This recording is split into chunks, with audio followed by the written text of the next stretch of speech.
Straight ahead on 12 News, Golden Valley residents pack City Hall to oppose light rail near their homes. I'm very frustrated with the possibility of this actually happening. Then sorting through the options for a new City Hall in New Hope. But first, that's crazy. That's really crazy. The crazy bridge stunt that has two men in big trouble. 12 News starts right now. Two men are facing charges after one of them jumped off the 610 West River Road Bridge Wednesday night. The incident in Brooklyn Park caused a headache for motorists, homeowners, and emergency crews. Sonia Goen shows us what that commotion was all about.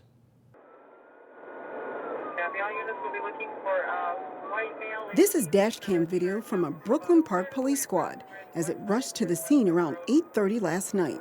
Emergency crews were out in full force. We had resources from Anoka County, so Coon Rapids Police Department, our fire department, was the Hennepin County Sheriff's Department, Water Patrol. All the commotion caused concern for neighbors. It sounded like they were literally like 10 feet above our house. And when we would look out the window, we saw the spotlight just like, going around everybody's yard. Police thought a man had jumped off the bridge. And it was just crazy. It was just this constant circling of this helicopter. It turns out the jumper wasn't trying to take his life. He was taking part in a charity by jumping into the cold water. But he not only risked his life, but those of emergency responders as well. The current in the river is flowing very high. We had fire department personnel and Hennepin County Sheriff's Office, Water Patrol units in the water, and there's a lot of debris in the water. Now police say the man was taking part in a stunt, something known as the Cold Water Challenge. So this is the Cold Water Challenge. This is video from someone else doing the challenge. Here's how it works. You take a video of yourself jumping into cold water and then you post it online. You then challenge your friends to do the same thing, or they have to pay money to a charity. That's ridiculous, Anybody, you shouldn't be going in the river, for one thing, as the current is so high. If you go down to the river park, the river is almost up over the banks. Brooklyn Park police say they tied up a lot of resources and put their lives in danger, all for a stunt. We know that our job can be dangerous at times, but we want to do it for the right reasons, not when it's a hoax. In Brooklyn Park, Sonia Goins, 12 News. The Hennepin County Sheriff's Office is investigating the case. The two men could face disorderly conduct and trespassing charges. There is controversy over a bill to provide law enforcement with a heroin antidote drug. The goal of the bill is to save lives in heroin overdose cases. However, a provision in the bill provides prosecution immunity to those who call 911. Hennepin County Sheriff Rich Stanek says that goes too far to the other side. The bill's sponsor, State Senator Chris Eaton of Brooklyn Center, says the so-called Good Samaritan provision is needed or else 911 won't get called.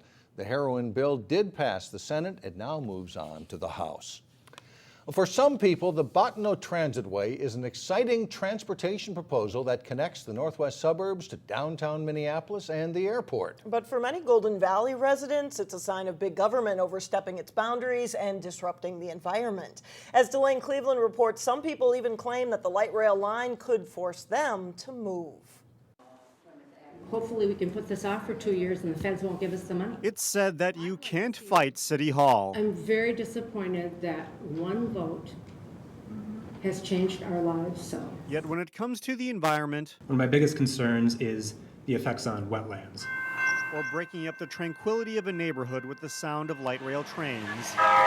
And that clanging of the bell is so loud, it comes through your windows. People certainly won't let an old cliche get in their way. I don't really know, if my concerns are going to be listened to, but I just thought I'd give it a try. Wednesday night, dozens packed Golden Valley City Hall to address Hennepin County officials over the proposed light rail line that would cut through residential areas and parkland along Golden Valley's east side. What if I hear those trains running?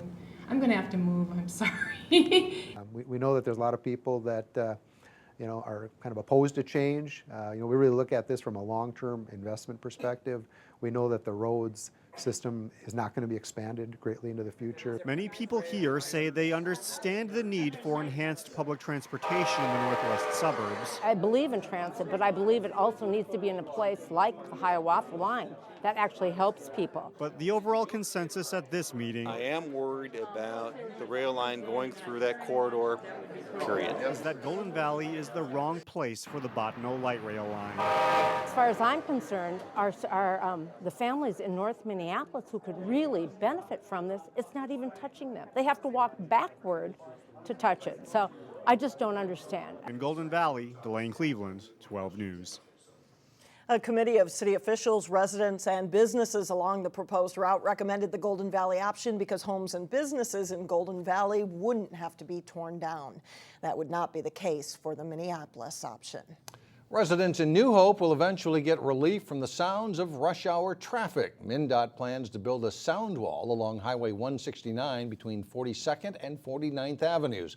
Construction would take place in 2016. According to city engineers, the 20-foot high wall could cut the amount of traffic noise in half. New Hope city officials say they need a new city hall, and they say the time is now to look into future options. Eric Nelson went to New Hope to see what ideas are being proposed.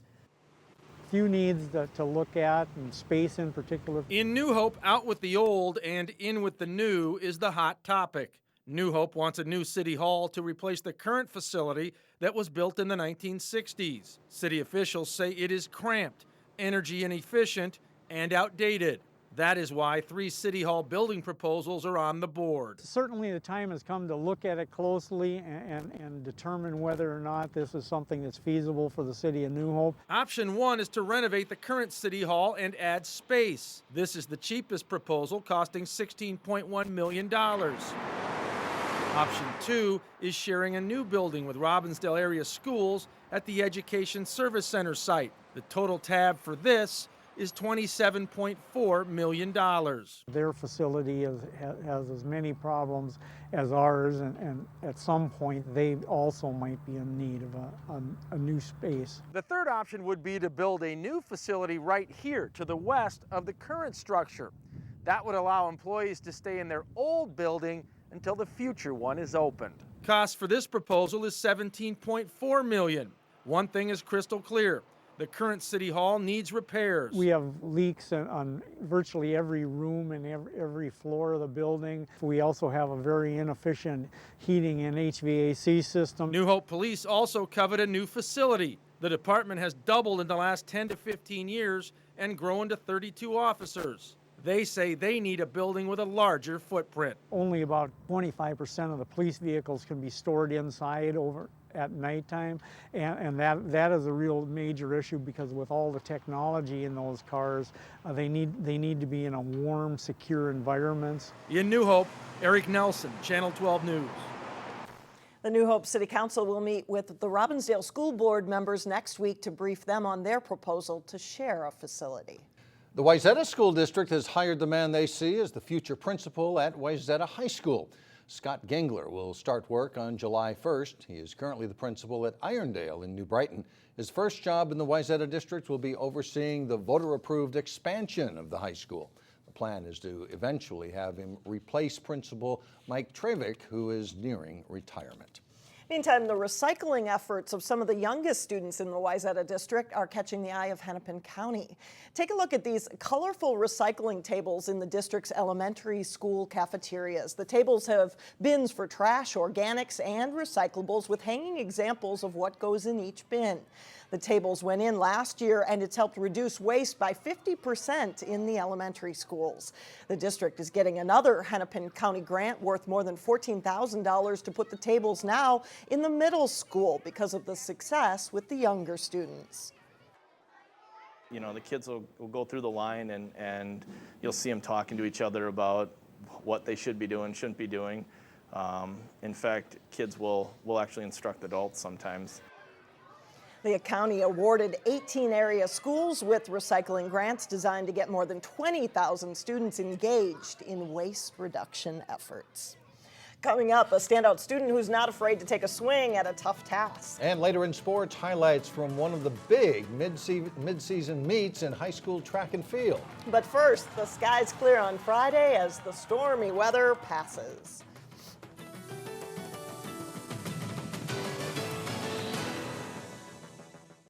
Today's standout student has quite a story to tell. When the revolution in Libya started 3 years ago, Mohaned Alhouni's family sent him to Minnesota. As reporter Shannon Slatton explains, Mohaned came to get an education and to play the sport he loves. So what was the mean for this one? Mohaned Alhouni is not one to take shortcuts, even in advanced math. I like the subject just because what I like most is formulas. Mohaned doesn't like shortcuts, even when the teacher is pointing the way. I like to show them shortcuts, and sometimes he doesn't like the shortcuts because he wants to work with the formulas so much. And that's fine, but I try to help them to make it easy in college. That conscientiousness, That's special with kids. to follow through entirely on every task, is a trait teachers admire in Mohaned. He does not ever want to just give in and not know exactly how to do something. He'll come and make sure he stops in my classroom quite often. He'll stay after class. He just wants to make sure he understands every little step. Mohaned left Libya 3 years ago, first staying in Duluth. I called my parents and I told them I want to go back because there wasn't any tennis in Duluth.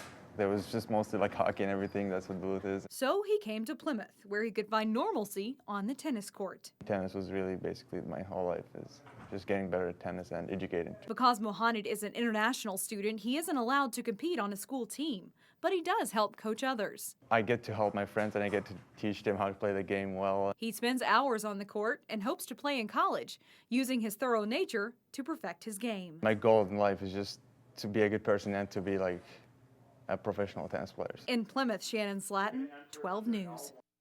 Those are both good things.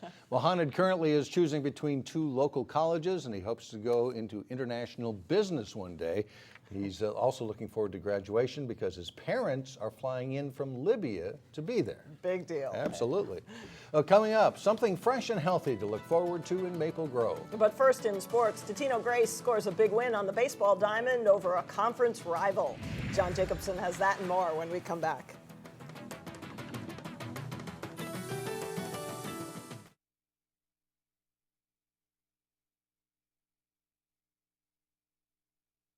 John Jacobson with sports.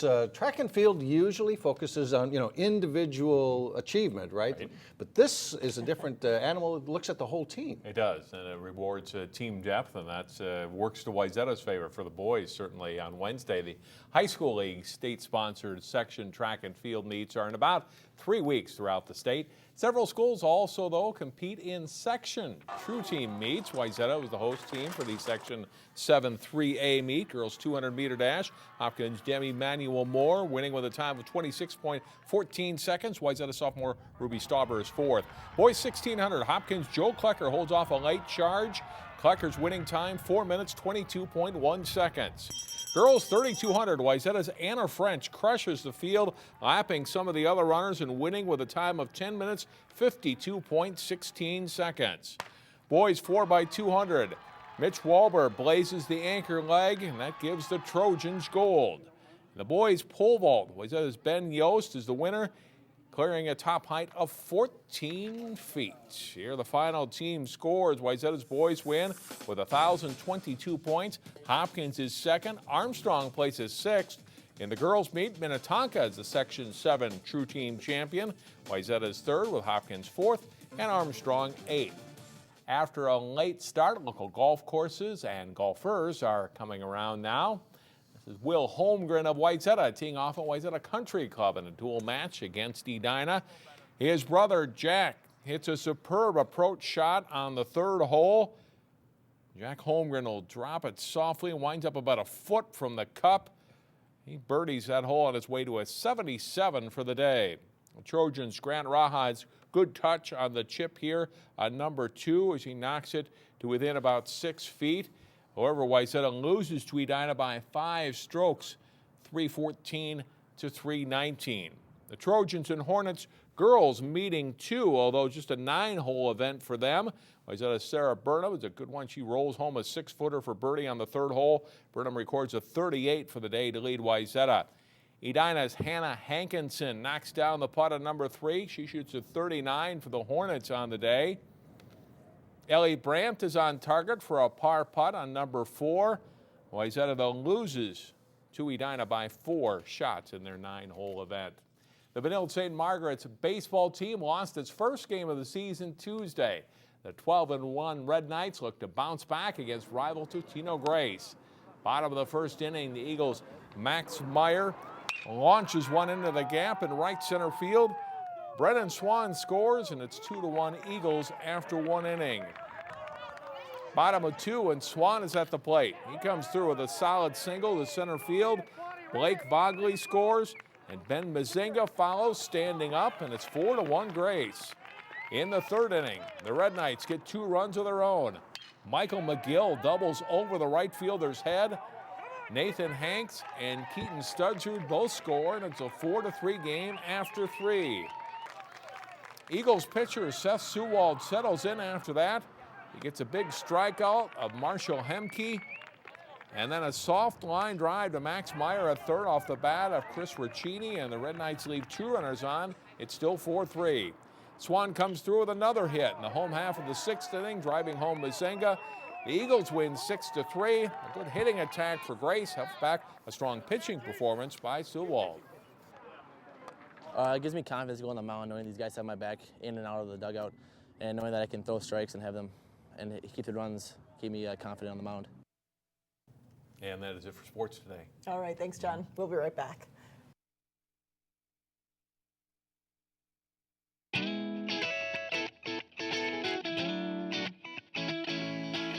Just in time for Mother's Day, the area's biggest college plant sale is underway in Brooklyn Park. Each year, students in the horticulture program at Hennepin Technical College put on this sale. From growing the plants in the 4 greenhouses to doing the advertising for the sale, students do it all, and their instructor believes it prepares them for the workplace. If we have a little tiny greenhouse, what are you learning? You need to learn business, you need to learn failure, you need to learn success. And you got to do it in a place big enough that that happens. The plant sale at Hennepin Tech runs now through Saturday evening. Our next story is an appetizing one. Maple Grove staged its 3rd annual Farmers Market Spring Preview today. Yeah, there were 17 vendors who showed up at the Maple Grove Community Center. They brought plants, honey, jams, jellies, sauces, and salsas. There's even maple syrup from a farm in Maple Grove, and that's what makes this special. Everything is locally grown. Regular outside gardening as well. The average tomato you're going to eat has traveled 2,000 miles to get here. Well, our average food mile here is about 40. So, and it's been picked that morning. It's a variety that wasn't chosen. A lot of the varietals that are grown for grocery stores are chosen based on how they ship. Are they gonna make it? The Maple Grove Farmers Market moves outside next month, rain or shine, and runs every Thursday from June 12th through October 23rd. But they are inside today, which is probably a good thing. That's right. That's it for now. Thanks for joining us, everyone. We'll see you back here tomorrow. Community Corner is coming up next.